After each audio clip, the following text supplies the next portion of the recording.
समस्त देशवासियों को ट्रू मीडिया और लाल बिहारी लाल की ओर से रक्षाबंधन की हार्दिक शुभकामनाएं। रक्षाबंधन क्यों मनाते हैं? ये सावन मास के पूर्णिमा के दिन रक्षाबंधन मनाते हैं। मनाने की कई परंपराएं हैं। यही कारण है कि रक्षाबंधन सावन के पूर्णिमा के दिन ही मनाते हैं।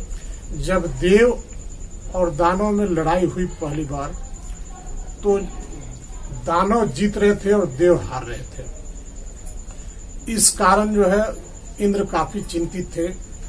एक दिन इंद्र देवों के गुरु बृहस्पति के पास गए। बृहस्पति जी ने एक रक्षा सूत्र मंत्रोच्चारण से पवित्र करके दिया और वही रक्षा सूत्र इंद्राणी ने इंद्र के कर पे यानी कि हाथ पे बांधा। इसके बाद देव विजय हुए और उनका खोया हुआ राजपाट और वैभव वापस मिल गया।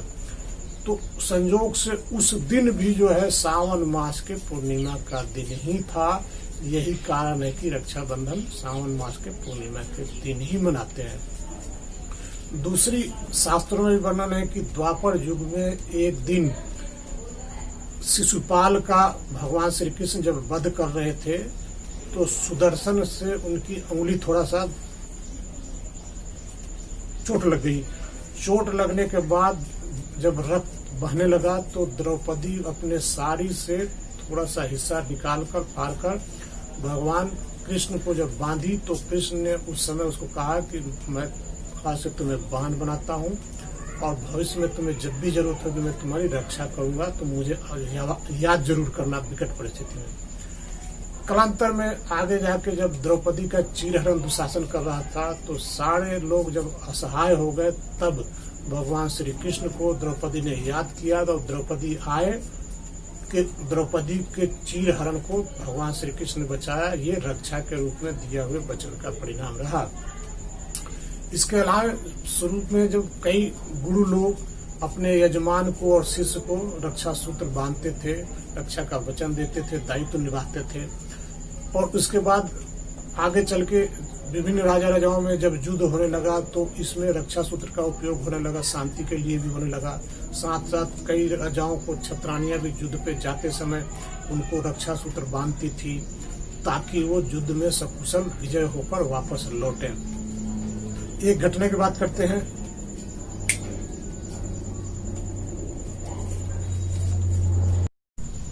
कि जब चित्तौड़गढ़ पे बहादुर शाह ने आक्रमण कर दिया, तो महारानी कर्णावती की सेना जब हारने लगी, तो रानी कर्णावती ने तत्कालीन मुगल सम्राट हुमायूं को राखी भेजी और धर्म का भाई बनाई, और इसके बदले में हुमायूं ने अपनी सेना भेजा और बहादुर शाह के विरोध में लड़ाई लड़वाया, और अंत में जो ऐसे कि बहादुर शाह की सेना हार हुई और चित्तौड़गढ़ की सेना की विजय हुई।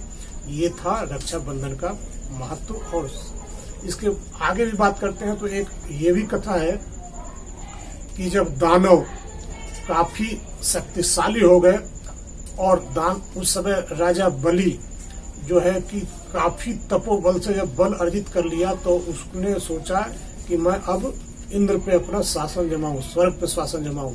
अब उनको इंद्र को हरा कर जब स्वर्ग पे शासन जमा लिया, यानी कि आम भाषा में कहकर अपना साम्राज्य फैला लिया, देव चिंतित हुए। तब जब इंद्र गए विष्णु के पास, तो विष्णु ने कहा कि ठीक है, मैं कुछ करता हूँ जतन, और उन्होंने वामन का रूप धारण करके, ब्राह्मण के रूप, छोटे माने बच्चे का रूप धारण करके गए राजा बलि के पास। और राजा बलि से, क्योंकि वो दानवीर था, बलि दान देने में बहुत उसकी सानी नहीं थी, राजा बलि को जब 3 पग देने की उन्होंने कहा कि मैं तब भी भिक्षा ग्रहण करूंगा कि जब मुझे आप वचन दे कि मैं जो मांगूंगा वो आप देंगे। उन्होंने, राजा बलि ने अपने प्रण लिया और कहा कि मैं वचन देता हूं कि मैं जो आप मांगेंगे मैं दूंगा। जब उन्होंने 3 पग भूमि मांगा, तो राजा बलि के गुरु, या कहें कि असुरों के गुरु शुक्राचार्य ने राजा बलि को समझाया कि भाई ये ब्राह्मण नहीं है, ये भगवान विष्णु छलिया है और तुम्हें छल से तुम्हारा साम्राज्य, राजपाट सब कुछ लेने आया है। इसके बावजूद ने बलि ने अपने गुरु की बात नहीं मानी और उन्होंने वचन दिया था। वचन के अनुसार उन्होंने 3 पग नापने की बात कही। जब पहला पग उठाया तो सारी धरती को नाप लिए, दूसरा पग उठाया विष्णु जी ने तो उसने पूरे आकाश को नाप लिया। जब तीसरा पग उठाने के लिए रहे तो उस पर जगह नहीं मिली, तो बलि ने अपना सर उनके सामने रख दिया, कहा कि प्रभु आप तीसरा पग मेरे सर पे रखिए। इसलिए राजा बलि सब कुछ हारने के बाद जब सब कुछ विष्णु जी का हो गया तो उसने राजा बलि ने अपने तपोबल से भगवान विष्णु को विवश कर दिया कि वो उसके सामने रहे। जब सामने रहने लगे तो विष्णु लोग खाली सुना सुना रहने लगा, तो लक्ष्मी जी काफी चिंतित हुई। तो एक दिन नारद से उन्होंने मशवरा किया, तो नारद जी ने एक युक्ति सुझाया कि आप ऐसा करो कि आप जाओ और राजा बलि को रक्षा बंधन बांधो, रक्षा सूत्र बांधो और उन्हें अपना भाई बनाओ। तो लक्ष्मी जी गई और राजा बलि को उन्होंने रक्षा सूत्र यानी कि राखी बांधी, भाई बनाई। बदले में राजा बलि ने विष्णु जी को वापस दे दिया। तब जाके जो लक्ष्मी विष्णु जी के साथ विष्णु लोक में वापस आई। तो इसलिए जरूरी है कि रक्षा बंधन में भाई बहन के अमर त्योहार या पवित्र त्योहार या प्यार का प्रतीक के रूप में त्योहार जो है जिससे कि मनाए। इसमें सुख समृद्धि का आपका विकास होता है।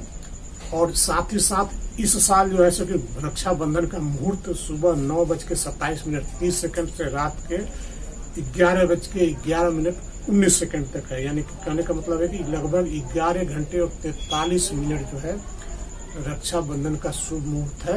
तो आप इस बार रक्षाबंधन का बांधिए और आप इस पर्व को मनाइए। अगर आप ये वीडियो YouTube पर देख रहे हैं तो हमारे चैनल को सब्सक्राइब करें और बेल आइकन को दबाना ना भूलें। अगर आप Facebook पर ये वीडियो देख रहे हैं तो हमारे पेज को लाइक करें।